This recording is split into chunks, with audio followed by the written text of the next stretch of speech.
Բարև ձեզ թիվ 1 քասթինգի հյուրն այսօր Հանրապետական կուսակցության պատգամավորության թեկնածու Վահրամ Բաղդասարյանն է։ Բարև ձեզ, պարոն Բաղդասարյան։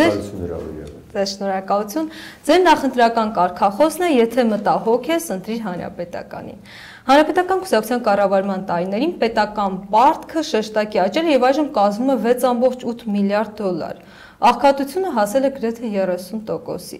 Երկրից արտագաղթել է 370,000 մարդ, դա մոտավորապես Գյումրի բնակչության եռապատիկն է։ Հայաստանում մարդիկ այս կառավարման արդյունքում այնքան մտահոգ էին, որ հեղափոխություն արեցին։ Հիմա ինչու պիտի այդ նույն մարդիկ ընտրեն այն ուժին, որին մերժեցին։ Որն է տրամաբանությունը։ Այդ մտահոգ մարդիկ։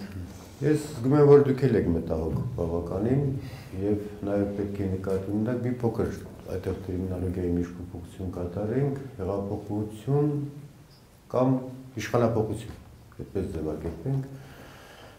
Արտաքին պարկից որևէ մեկ անգամ որևէ երկիր եւ որևէ պետություն չպետք է այդքան սարսափի։ Ավելի կարևորը նա է, որ այդ պարտքը, որը որ վերցնում են, այդ փողը կարողանա փող արտադրել, վերարտադրել, որպեսզի կարողանա տեսությունը ոտքի կանգնել։ Եթե դուք ուշադրություն դարձնեք Ամերիկայի Միացյալ Նահանգների արտաքին պարտքին, Ճապոնիայի արտաքին պարտքին, որ 12 տրիլիոնի համարյա հաստող է Ճապոնիայի արտաքին պարտքը, եւ նրանք անհանգստություն այդպես չեն ունի։ Այլ խնդիր է, թե այդ գումարները նպատակային են օգտագործվում, թե ոչ։ Արտագաղթի հետ կապված, եթե դուք ցանկանում եք խորանալ այդ արտագաղթի մեջ, 90-ական թվականներից պետք է կարճանաբար էքսկուրս կատարեք, պատմական էքսկուրս կատարեք, եւ եթե դուք վերջին 7 ամսվա տվյալները նույնպես վերցնեք, այդտեղ որևէ փոփոխություն չկա։ Եվ ես իհարկե շատ ուրախ կլինեմ եւ առաջի բարձրաձայնողներից մեկը ես կլինեմ, եթե աննախադեպ ներգաղթը, գահավիժող ներդրումները, որոնք որ ապրիլյան դեպքերի ժամանակ հրապարակում խոստանում էին, դրա ականատեսը ոչ թե այդպես մեծ մասշտաբի մի փոքր չնչին տեսնեմ, առաջի բարձրաձայնողը կլինեմ ես։ Աղքատության հետ կապված իրոք կա նմանատիպ երևույթ եւ խոսենք դրա մասին այն դեպքում եւ այն ժամանակ խոսենք, երբ որ կտրուկ աղքատությունը կրճատվի նոր իշխանության ժամանակ։ Տեսեք, դուք անընդհատ մեղքը գցում եք նոր իշխանության, ձեր քարոզչությունը հիմնականում հիմնված է նոր իշխանության քննադատության վրա։ Իրենք ունեին 7 ամիս, դուք ունեիք 10 տարուց ավելի։ Անդորում ասեմ, այդ 10 տարիների ընթացքում, եթե դուք ուշադրություն դարձնեք, ներդաշնակ կարող է դանդաղ ամենայն դեպս առաջընթաց եղել է։ Բայց եթե չլինեին բաց թողումներ սխալներ, բնականաբար այս իրավիճակը չէր լինի։ Այսինքն դուք ընդունում եք սխալները։ Բայարկ, եթե չլիներ սխալներ, ինչու համար այս իրավիճակը եղավ։ Ես դա բնական եմ համարում։ Ինչպես դուք որակեցիք իշխանապողությունը նկատի ունեք այս իրավիճակ ասելով։ Բայարկ։ Շատ բարի, անընդհատ բոլոր գրեթե հեղափոխականները նշում են, որ մենք ունենք սխալներ եւ եթե չլիներ սխալներ, այս ամենը տեղի չէր ունենա։ Բայց տպավորությունն է, որ այս ամենը միայն ձեզ մտահոգում է իշխանության մասով, այսինքն եթե չլիներ մեր սխալները, մենք կմնայինք իշխանության։ Բայց ինչ է կատարվում մյուս կողմում, դա կարծես թե այսինքն մյուս կողմին ինչի նկատի ունեք դուք։ Ժողովրդի հետ հասարակության հետ նրանց խնդիրները։ Դուք պետք է մի փոքր ուշադրություն դարձնեք, որ դուք ասում եք, որ անդադ մեղադրում եք իշխանությանը, մենք իշխանությանը չենք մեղադրում, եթե դրական քայլեր կատարված լինեն, մենք այդ դրական քայլերի մասին կխոսենք։ Այն խոստումները, որը որ տրվում էր իշխանության գալու ժամանակ, եթե դրանց ոչ միայն կատարված լինեին, այլ դրանց նշույլները նկատենք ապագայի նկատմամբ իրենց տարածքաղաքականության մեջ, մենք կխոսենք դրա մասին։ Դուք ուշադրություն դարձրեք այն փաստին, որ մենք այլևս 7 ամիս իշխանություն չենք, մենք չենք մասնակցել Երևանի քաղաքապետի ընտրություններին, բայց անդադ կիզակետում հանրապետականն է։ Եվ դրանք ինչից է գալի, ինչ անհանգստություն ունեն, որովհետև ճիշտ քննադատություններ են անում, ճիշտ նպատակային տիկետերին են խոստումները կատարել եք։ Եթե կատարած, ես նորից եմ կրկնում, այն խոստումները կարող է դանդաղել ենք դրանց մեջ։ Ինչը որ կատարվել է, դրանք դանդաղել են։ 3 խոստում, Կարուսել Հայ-իրանական երկաթուղի, նոր ատոմակայանը, ինչպես նաև Հայաստան-Իրան սահմանի գործարկել նավթավերամշակման գործարան։ Տնտեսական խոստումները։ Հայ-իրանական երկաթուղի հետ կապված Նիկոլ Փաշինյանը եղել է ինձ հետ, ես Հայ-Իրանականի բարեկամական խմբի ղեկավարն եմ եւ Իրանում եղել է այդ հարցը բարձրացրել Նիկոլ Փաշինյան, ընդդիմադիր Նիկոլ Փաշինյանը։ Եվ բավարարված է եղել բոլոր պատասխաններից, որ հայկական կողմի մեղավորությունը այդտեղ բացարձակապես չի եղել։ Բացարձակապես չի եղել։ Եվ այնտեղ այդ բանակցային փուլը, որը դեռ դադարեցված է, դա շարունակության մեջ է։ Նորից խոստումներ իրանական կողմից։ Դրա վառ վկայությունը կարող է տալ Նիկոլ Փաշինյանը։ Եվ բոլոր այն ծրագրերը, որոնք որ կան, դուք կատարվածների մասին չեք խոսում։ Այսինքն եթե կան որոշ բաներ դանդաղել են, չկատարվածները ես նույնպես չկատարվածների մասին դրա համար ժամանակներ չենք հասցրել։ Հիմա մենք կօգնենք նոր իշխանությանը, որ դրանք որպեսզի ավարտին հասցնեն։ Մենք չենք խոչընդոտելու եւ չենք խանգարելու նոր իշխանությանը։ Եվ մենք դա որդեգրել ենք այդ քաղաքականությունը ապրիլից հետո անմիջապես։ Եվ որևէ խոչընդոտ իրեն չենք հանդիսացել։ Բացառությամբ այն դեպքերի,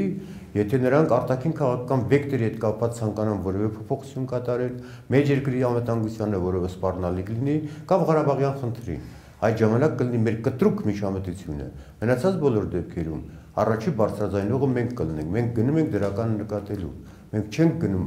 վայրահաչելու, ինչպես ժամանակին եղել են որոշ քաղաքական ուժեր, մենք չենք գնում անդիմանալու անընդհատ, մենք գնում ենք դրական նկատելու, բայց եւ զգոն պահելու, որ մեր թույլ տված սխալները իրենք չկրկնեն։ Պարոն Բաղդասարյան, ներողություն խնդրում եմ, դուք անդադ նշում եք, որ ինչ որ բաներ արել ենք, բայց դանդաղել է զարգացումը կամ ինչ որ վրիպակներ են թույլտվել, բայց խոշոր հաշվով վրիպակների համար մարդիկ ատելություն չեն վաստակում։ Դուք այնքան ատելություն եք վաստակել, որ այսօր վախենում են գրասենյակներ բացել։ Ինչի՞ց է դա։ Ուղղակի չի լինում։ Ես պետք է հրավիրեմ հերթով, սպասեք։ Ձեզ պետք է հրավիրեմ իմ հանդիպումներին, այդ ապրիլին կարողացան, ապրիլ-մայիս ամիսներին հանրության մեջ կարողացան սերմանել այդ ատելությունը։ Ընդհանրապես իշխանության նկատմամբ որևէ երկրում որևէ մեծ հարգանք չի եղել։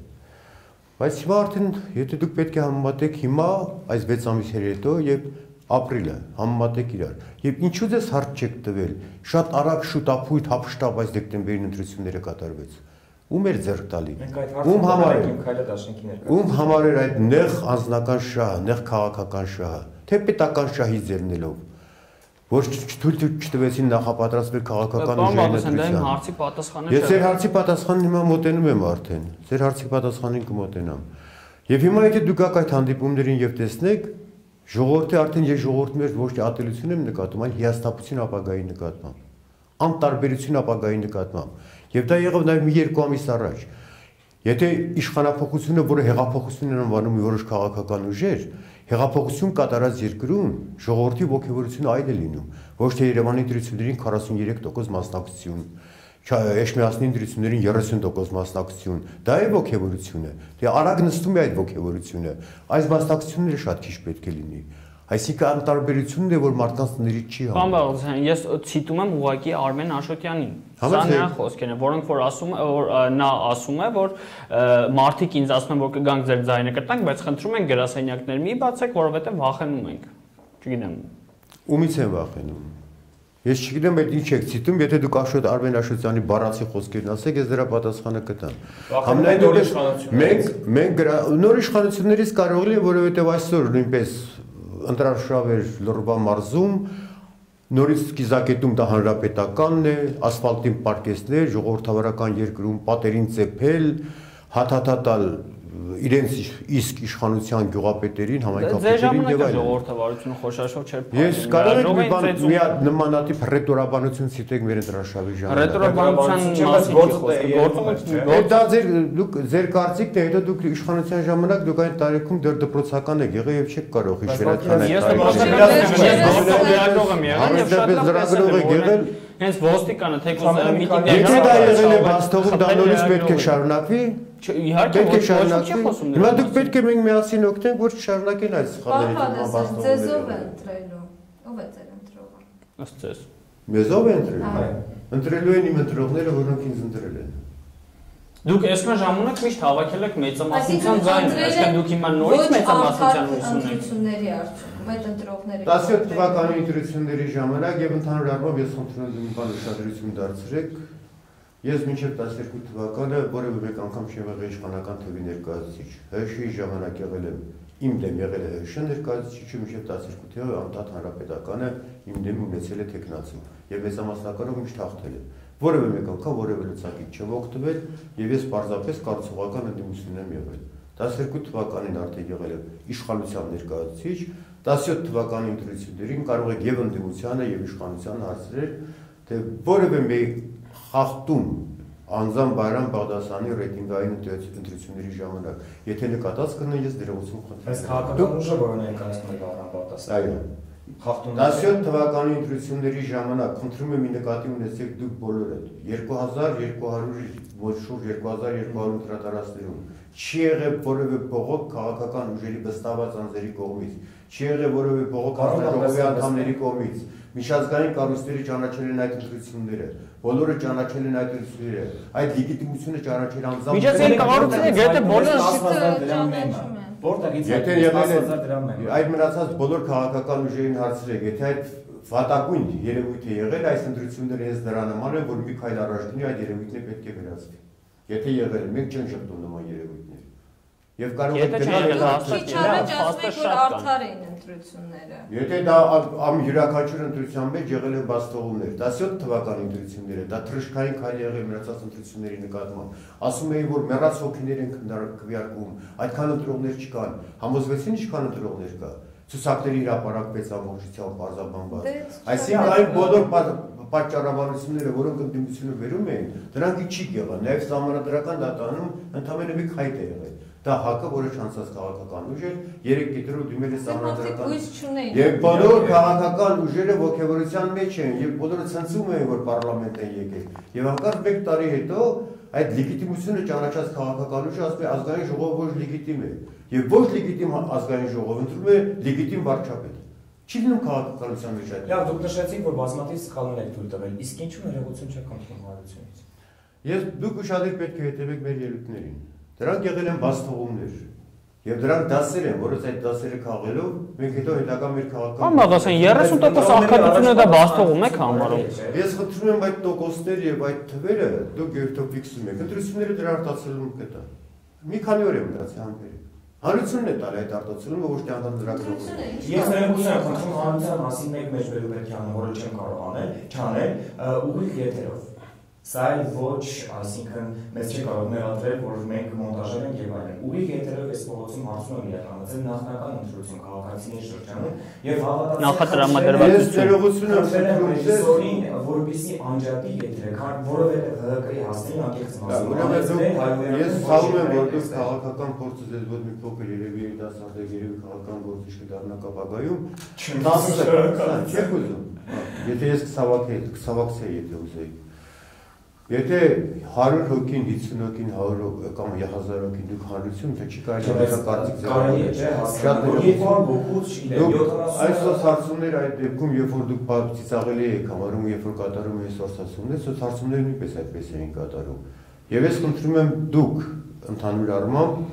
այդ կարծիքները ձևավորեք ոչ թե էֆորիայի կամ այդ ողջավորության արդյունքում, այլ ժամանակի ընթացքում։ Եվ երբ որ մենք կոչ էինք անում եւ հորդորում մեր իշխանություններին, որ 1 տարի համբերեք, աշխատեք, որպեսզի 1 տարի ընտրության ժամանակ տան ռեալ գնահատական, ոչ թե ողջավորության արդյունքում, որ հանրությունը եւ քաղաքական ուժերը տան իրական գնահատական եւ ձևավորվի իրական։ Բավական, դուք մտածում եք մեկ ներողություն, դուք մտածում եք հասարակության հիշողությունն այդքան կարճ եւ 1 տարի հետո միգուցե բոլորը մոռանան հանրապետական իշխանության կառավարման տարիները ու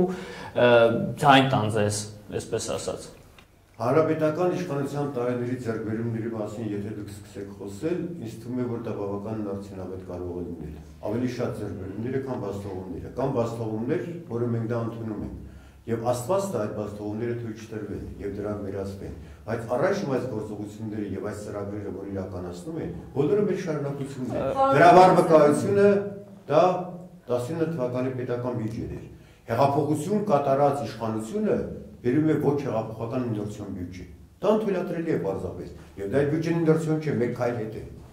Մեկ քայլ հետ է։ Դրա բարիկները դուք քաղեք ապագայում։ Պարոն Բաղդասարյան, տեսեք իմ գոլեգային դուք քիչ առաջ ասիք, որ դուք ցավակցեք երկրամիտ քաղաքականություն, ըստ էության այս ամենը ասում է ձեր առողջության, ձեր կյանքի որակի վրա։ Ինչի՞ չեք թողնում այդ ամենը եւ ապրեք։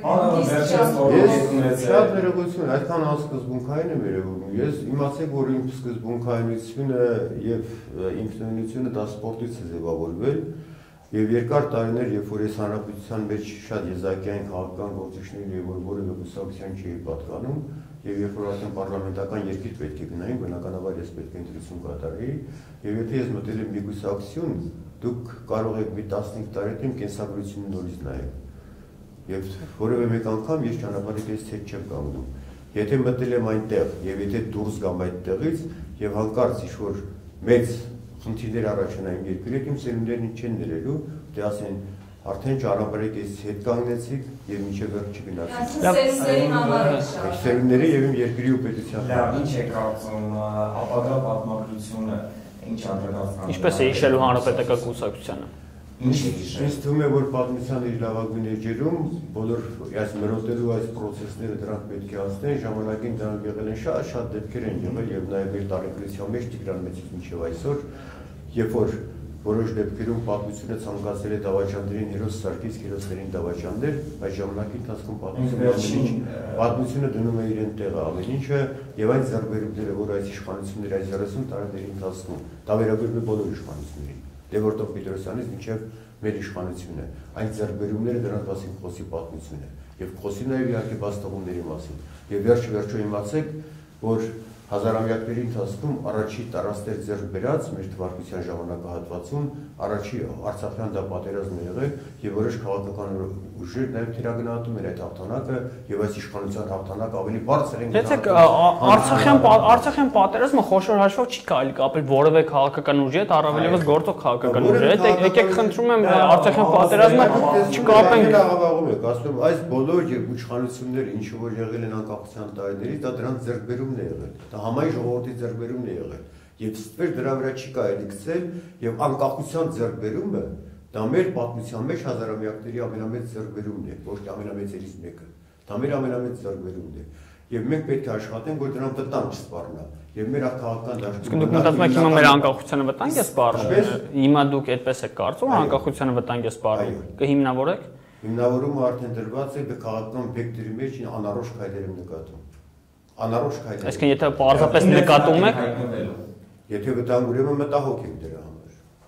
Մենք իրավունք չունենք լծի տակ հայտնվելու, մենք պետք է տանենք հավասարակշռված քաղաքականություն, այն ինչ որ մենք որդեգրել ենք եւ ներկայիս իշխանությունը ընդունել է այդ որդեգրած քաղաքականությունը։ Ինչու ձեր առաջնորդ Սերժ Սարգսյանը չկա ցուցակ։ Ես խնդրում եմ դուք դրա մասին մեկ անհանգստանա, դա մեր դերքին խնդիրներն է եւ մենք ենք կազմում ցուցակը։ Թե մենք չենք անհանգստանում, մենք հետաքրքիր հավատացել ենք, ուրեմն հանդիպ մնացել։ Դա հետաքրքրում է բոլորին։ Սերժ Սարգսյանը դեռ առայժմ ինքը մեր հանրապետական կուսակցության առաջնորդն է եւ ցուցակի մեջ պարտադիր աչած խորհրդանական դրությունները նույնպես։ Մենք ուզում ենք իմանալ նույնպես չկա։